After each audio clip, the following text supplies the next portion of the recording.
ఘోర వార్తాలోకంకు స్వాగతం.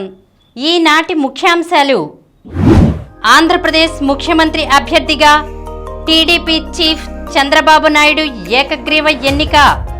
కీలక శాఖలు భాజపాకే. మారణాయుధాలతో దాడులకు తెగబడిన నామమాత్రపు సెక్షన్లే. గ్రహణం వీడి అమరావతి దగదగలు. భోగాపురానికి రెక్కలు. రాష్ట్రాన్ని ఓటుతో నిలబెట్టిన ప్రజలు. కల్కి 2898 ఏడీ చిత్రంతో సినీ ప్రియుల్ని మరో ప్రపంచంలోకి తీసుకెళ్లనున్న ప్రభాస్. బంగ్లాదేశ్పై దక్షిణాఫ్రికా 4 పరుగులతో గెలుపు. రోగనిరోధక శక్తిని పెంచే ఆవాకు. ఈరోజు వార్తలను చూద్దాం. ఆంధ్రప్రదేశ్ ముఖ్యమంత్రి అభ్యర్థిగా టీడీపీ చీఫ్ చంద్రబాబు నాయుడు ఏకగ్రీవ ఎన్నిక. విజయవాడలో జరిగిన ఎన్డీఏ కూటమి సమావేశంలో ఆంధ్రప్రదేశ్ ముఖ్యమంత్రి అభ్యర్థిగా టీడీపీ చీఫ్ చంద్రబాబు నాయుడు ఏకగ్రీవంగా ఎన్నికయ్యారు. ఆయన అభ్యర్థిత్వాన్ని జనసేనాని చీఫ్ పవన్ కళ్యాణ్ ప్రతిపాదించారు. బీజేపీ రాష్ట్ర అధ్యక్షురాలు పురంధేశ్వరి బలపరిచారు. టీడీపీ, జనసేన, బీజేపీ ఎమ్మెల్యేలు ఏకగ్రీవంగా ఆమోదం తెలిపారు. చంద్రబాబు ఎన్నికపై పవన్ మాట్లాడుతూ కష్టాల్లో ఉన్న ఏపీని గాడిన పెట్టేందుకు చంద్రబాబు లాంటి అనుభవజ్ఞుడైన నాయకుడు అవసరమని చెప్పారు. 5 కోట్ల మంది తమపై నమ్మకం పెట్టుకున్నారని, సమిష్టిగా కృషి చేద్దామని ఆయన పిలుపునిచ్చారు. ముఖ్యమంత్రిగా ఎన్నికైన చంద్రబాబు మాట్లాడుతూ 4వసారి ముఖ్యమంత్రిగా ప్రమాణ స్వీకారం చేస్తున్నాను. కానీ ఈసారి ప్రత్యేకం. ప్రజలు మనకిచ్చింది అధికారం కాదు, పవిత్రమైన బాధ్యత అన్నారు. కేంద్ర సహాయం అవసరమని బీజేపీ నాయకత్వాన్ని కోరగా పూర్తిగా సహకరిస్తామని వారు హామీ ఇచ్చారన్నారు. సమావేశం అనంతరం ఎన్డీఏ కూటమి నేతలు అచ్చెన్నాయుడు, పురంధేశ్వరి, నాదెండ్ల మనోహర్, గవర్నర్ అబ్దుల్ నజీర్ను కలిశారు. తమ సీఎం అభ్యర్థిగా చంద్రబాబును ఎన్నుకున్నామని, ప్రభుత్వ ఏర్పాటుకు ఆహ్వానించాలంటూ లేఖ అందించారు. దీంతో గవర్నర్ ప్రభుత్వం ఏర్పాటు చేయాలంటూ ఎన్డీఏను ఆహ్వానించనున్నారు. రేపు సీఎంగా చంద్రబాబుతో పాటు మంత్రులు ప్రమాణ స్వీకారం చేస్తారు. కీలక శాఖలు భాజపాకే. కేంద్రంలో అత్యంత కీలకమైన 4 శాఖలను భాజపా అట్టిపెట్టుకుంది. వాటిని గతంలో నిర్వహించిన రాజ్నాథ్ సింగ్, అమిత్ షా, నిర్మలా సీతారామన్, జయశంకర్లకే అప్పగించింది. ప్రధాని నేతృత్వంలో భద్రతపై ఏర్పాటయ్యే కేబినెట్ కమిటీలో ఈ శాఖలు ఉండటమే దీనికి కారణం.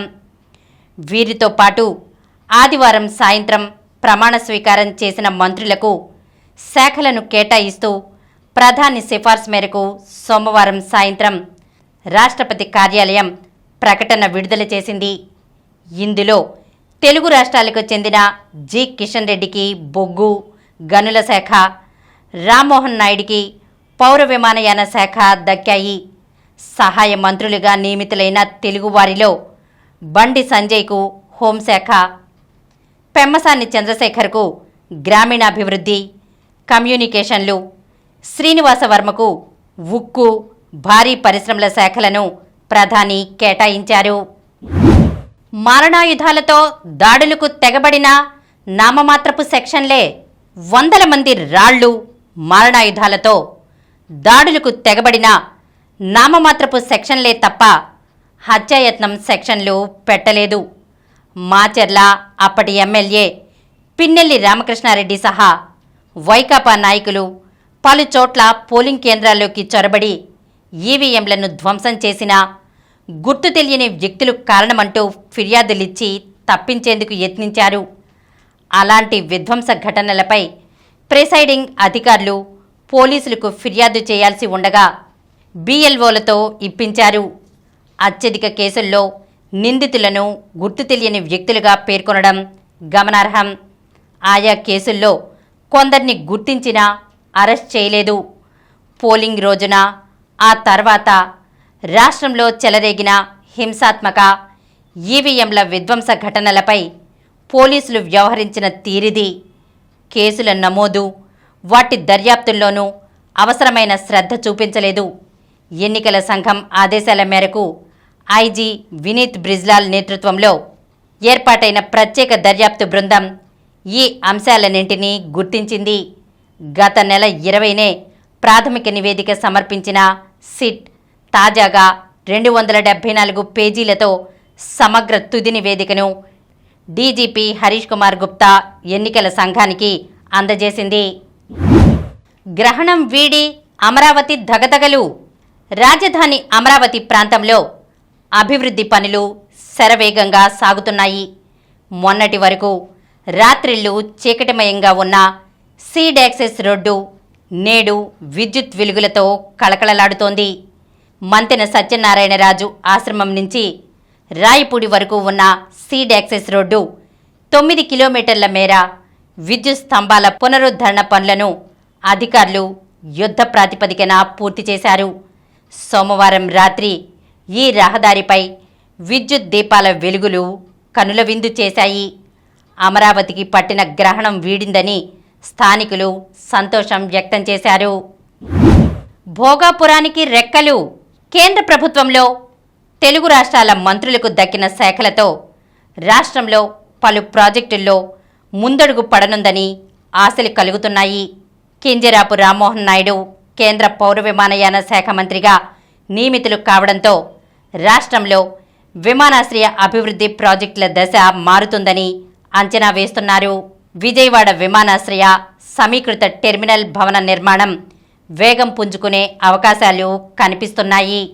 అలాగే హైదరాబాద్లో రాజీవ్ గాంధీ అంతర్జాతీయ విమానాశ్రయం నిర్మించిన అనుభవంతో చంద్రబాబు విశాఖపట్నం భవిష్యత్తు అవసరాలను దృష్టిలో ఉంచుకుని 2014లో అధికారంలోకి వచ్చిన వెంటనే విశాఖ టు విజయనగరం మధ్య భోగాపురంలో గ్రీన్ఫీల్డ్ ఎయిర్పోర్ట్ నిర్మించాలని నిర్ణయించారు. అందుకు అనుగుణంగా వేగంగా పావులు కదిపారు. 2016 జనవరిలో రాష్ట్ర ప్రభుత్వం జీఎంఆర్ మధ్య కుదిరిన ఒప్పందం ప్రకారం ఈ ప్రాజెక్టు తొలి దశను ఏటా 60 లక్షల మంది ప్రయాణికులు రాకపోకలకు వీలుగా నిర్మించనున్నారు.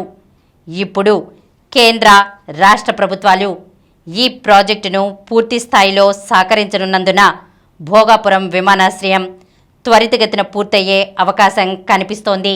ఇది పూర్తయితే విశాఖపట్నానికి అంతర్జాతీయ విమాన రాకపోకలు పెరిగి పర్యాటకంగా, పారిశ్రామికంగా అభివృద్ధికి బాటలు పడతాయి. రాష్ట్రాన్ని ఓటుతో నిలబెట్టిన ప్రజలు.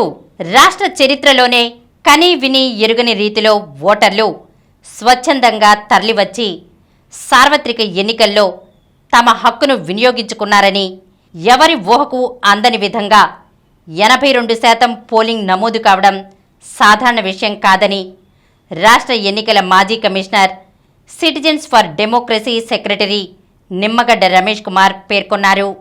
రాష్ట్రంలో ఎన్నికలు సజావుగా సాగేలా తమ వంతు ప్రయత్నం చేసిన సిటిజన్స్ ఫర్ డెమోక్రసీ బృందానికి ఆత్మీయ అభినందన సభ విజయవాడలోని సిద్ధార్థ కళాశాల ఆడిటోరియంలో సోమవారం నిర్వహించారు.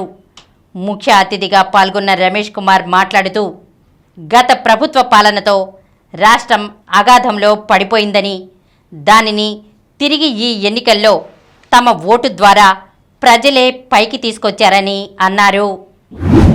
కల్కి 2898 ఏడీ చిత్రంతో సినీ ప్రియుల్ని మరో ప్రపంచంలోకి తీసుకెళ్లనున్న ప్రభాస్. కల్కి 2898 ఏడీ చిత్రంతో సినీ ప్రియుల్ని మరో సరికొత్త ఊహా ప్రపంచంలోకి తీసుకెళ్లనున్నారు ప్రభాస్. ఆయన కథానాయకుడిగా నటించిన ఈ బహుభాషా చిత్రాన్ని నాగస్విన్ తెరకెక్కించారు. వైజయంతి మూవీస్ సంస్థ నిర్మించింది. దీపికా పదుకొణే కథానాయిక. అమితాబ్ బచ్చన్, కమల్ హాసన్, రాజేంద్ర ప్రసాద్, బ్రహ్మానందం తదితరులు ముఖ్య పాత్రలు పోషించారు. ఈ చిత్ర ట్రైలర్ను సోమవారం విడుదల చేశారు. ఈ వరల్డ్లో చివరి నగరం కాశీ అంటూ రాజేంద్ర ప్రసాద్తో పాటు ఓ పిల్లాడు చెప్పే డైలాగ్తో కల్కి ప్రపంచాన్ని ఆసక్తికరంగా పరిచయం చేసింది చిత్ర బృందం. ఈ లోకంలో ఉన్నది కాంప్లెక్స్ ఒక్కటే అంటూ ఈ కథలోని మరో కొత్త లోకాన్ని చూపించారు. ట్రైలర్లో భవిష్యత్తు కాశీనగరాన్ని చూపించిన తీరు, కాంప్లెక్స్ ప్రపంచం ఆసక్తిని రేకెత్తిస్తోంది. బంగ్లాదేశ్పై దక్షిణాఫ్రికా 4 పరుగులతో గెలుపు. దక్షిణాఫ్రికాపై బంగ్లాదేశ్ టీ20లో ఏనాడు గెలవలేదు. కానీ ప్రపంచకప్లో భాగంగా సోమవారం జరిగిన గ్రూప్ డి మ్యాచ్లో బంగ్లాదేశ్కు విజయం సాధించే అవకాశం వచ్చింది. బంగ్లాదేశ్ నెగ్గడానికి ఆఖరి 6 బంతుల్లో 11 పరుగులు చేయాలి. ఒక వైడ్ రావడం, మహమ్మదుల్లా 27 బంతుల్లో 20 క్రీజులో ఉండడంతో బంగ్లా కోటి ఆశలతో ఉంది. కేశవ్ మహారాజ్ తొలి 4 బంతుల్లో వికెట్ తీసి 5 పరుగులిచ్చాడు. ఇక 2 బంతుల్లో 6 పరుగులు కావలసి ఉండగా మహమ్మదుల్లా భారీ షాట్ బాదాడు. కానీ సిక్సర్గా వెళ్లే బంతిని దక్షిణాఫ్రికా కెప్టెన్ మార్క్రమ్ తనను తాను బ్యాలెన్స్ చేసుకుని బౌండరీ లైన్ వద్ద చక్కని క్యాచ్ అందుకోవడంతోనే బంగ్లా ఓటమి ఖాయమైంది. చివరి బంతికి 6 కొడితే స్కోరు సమమయ్యే స్థితిలో బంగ్లాదేశ్ 1 పరుగే తీసింది. దాంతో దక్షిణాఫ్రికా 4 పరుగుల తేడాతో గెలిచి వరుసగా 3వ విజయంతో సూపర్ 8 దశకు అర్హత సాధించింది. రోగనిరోధక శక్తిని పెంచే ఆవాకు. తాలింపులో వేసే అరచెంచా ఆవాలు కూరల రుచిని పెంచేస్తాయి. ఆవపొడి వల్లే ఊరగాయ పచ్చళ్ళు మరింత గుమాయిస్తాయి. ఇలా మనం ఆవాలను ఎక్కువగానే ఉపయోగిస్తాం. కానీ ఆవాకు తినే అలవాటు లేదు. నిజానికి ఇది చాలా మంచిదంటున్నారు ఆహార నిపుణులు. పాలకూర, మెంతికూరల్లా ఆవాకు కూడా శ్రేష్టమైందని, తరచూ తినమని చెబుతున్నారు. ఆవాకులో ఏ, B1, B3, B6, సి, ఈ, కే విటమిన్లు, ప్రోటీన్లు, కాపర్ ఇలా శరీరానికి అవసరమైనవి ఎన్నో ఉన్నాయి. రోగనిరోధక శక్తి పెరుగుతుంది. వ్యాధులను తరిమికొట్టే యాంటీఆక్సిడెంట్స్ ఆవాకులో విస్తారంగా ఉన్నాయి. ఇది టైప్ 2 డయాబెటీస్, గుండె జబ్బులను నిరోధిస్తుంది. కొలెస్ట్రాల్ స్థాయిని తగ్గిస్తుంది. ఒత్తిడి, ఆందోళన నుంచి ఉపశమనం కలిగిస్తుంది.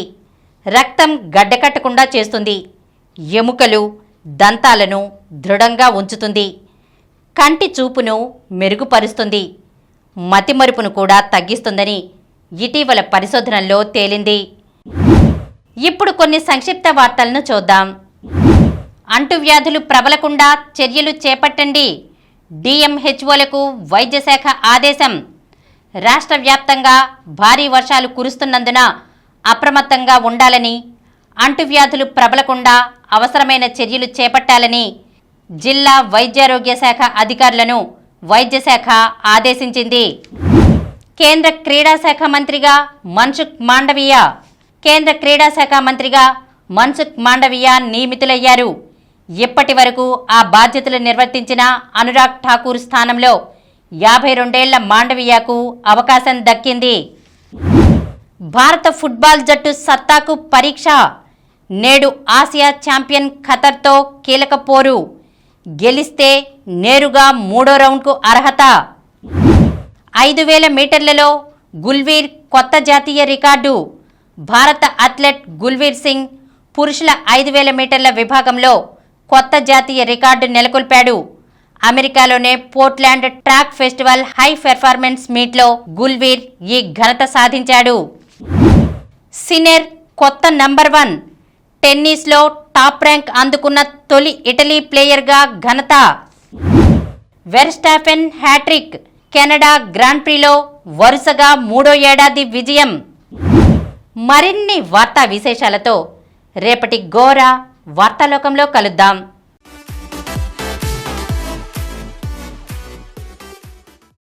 ప్రతిరోజు వార్తా విశేషాల కోసం అనతి కాలంలోనే 20 కోట్ల వ్యూస్ సాధించిన డాక్టర్ సమరం మల్టీ ఛానల్ నెట్వర్క్ సమర్పించు గోరా వార్తాలోకంకు సబ్స్క్రైబ్ చేయండి, లైక్ చేయండి, మీ ఫ్రెండ్స్కి షేర్ చేయండి.